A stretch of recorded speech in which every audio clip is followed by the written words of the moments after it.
mucho gusto saludar a el consejero del INE, Ciro Murayama.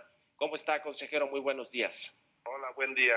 Encantado de estar con ustedes. Pues si quiere empezamos por el tema de el robo o presunto robo del padrón de 95 millones de electores que están en el INE. ¿Ya se esclareció si es el del 2018 o el de este 2021, consejero? Bueno, no hay ningún elemento para suponer que es el padrón vigente.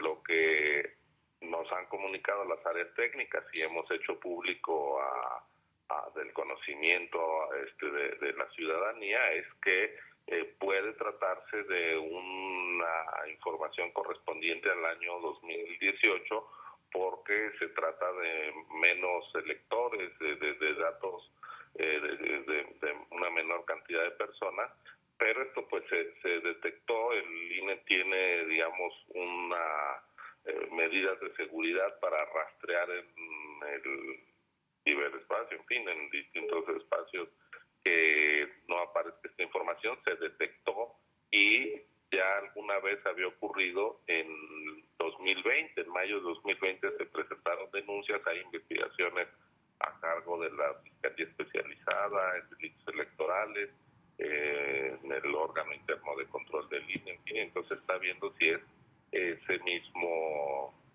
caso que se había detectado en algún momento y que se estaba ya persiguiendo. Entonces pues vamos a esperar que esto se aclare, porque pues sí es algo muy delicado que tiene pues toda nuestra atención para evitar que se pueda dar cualquier mal uso a los datos de la ciudadanía. ¿Cuánto tiempo van a durar aproximadamente las investigaciones, consejero, y de encontrar responsables, de qué tipo de pues sanciones estaríamos hablando? Bueno, las investigaciones las realizan incluso la Fiscalía, que es ajena al INE.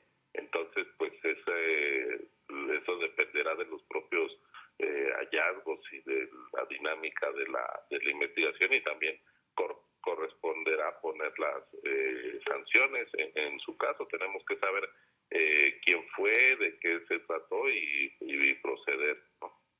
Pero sin duda es una conducta que tiene que ser sancionada de manera ejemplar. Esto no puede ocurrir de ninguna manera. Se sospecha que pudo haber sido gente dentro del Instituto Nacional Electoral la que pudo haber participado, si es que se cometió este delito. Pues esa es una de las posibilidades que hay que agotar, es decir, no descartar que incluso pueda haberse tratado de un descuido o de mala fe, y si es de adentro, pues nosotros somos los primeros en tener todo el interés de que eso se sancione con la mayor penalidad, porque pone en riesgo el prestigio de la institución, y pone en riesgo los datos de la gente que nosotros estamos legalmente obligados, todo el mundo que trabaja, que tiene acceso al padrón. No es el caso de los consejeros, nosotros no tenemos esa potestad, pero sí nuestra estructura. Entonces, si alguien hizo mal su trabajo o si alguien abusó de su cargo público para tratar de hacer un ilícito, tiene que ser sancionado de una manera ejemplar. Incluso pues pueden ser responsabilidades penales. Ya. El otro tema, consejero, la consulta para juzgar a expresidentes, o por lo menos eso es lo que dice el presidente López Obrador. ¿Cómo va este tema? Le decíamos del primer foro que ya se convocó, pero por el otro lado el presidente y otros miembros del partido Morena, legisladores, han dicho que pues está generando una especie de boicot por parte del INE para que no se lleve a cabo la consulta.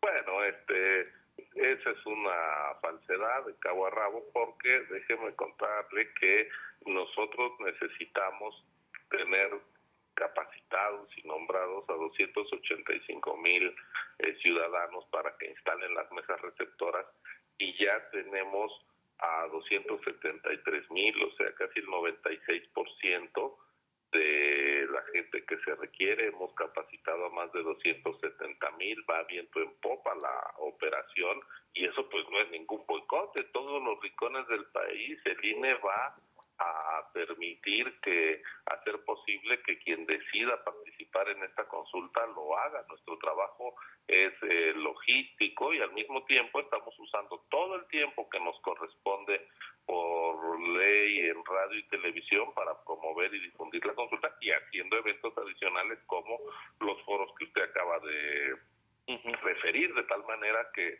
si va a haber consultas gracias al INE y si en cada rincón del país la gente va a poder participar es gracias al INE. Entonces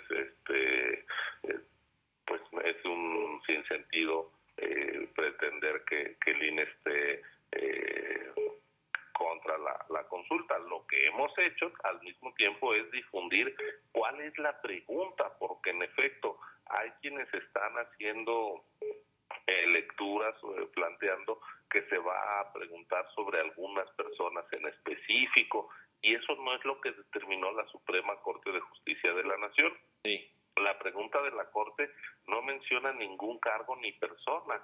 Lo que dice es que estás de acuerdo o no en que se lleven a cabo las acciones pertinentes con apego al marco constitucional y legal para emprender un proceso de esclarecimiento de las decisiones políticas tomadas en los años pasados por los actores políticos, encaminado a garantizar la justicia y los derechos de las posibles víctimas.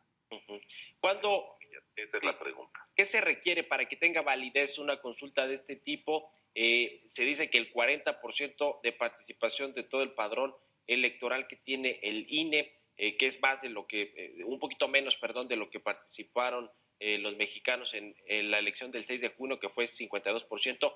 ¿Qué otras cosas se requiere para que sea válida esta consulta, consejero? A ver, la consulta lo determina así la Constitución, no el INE, en su artículo 35.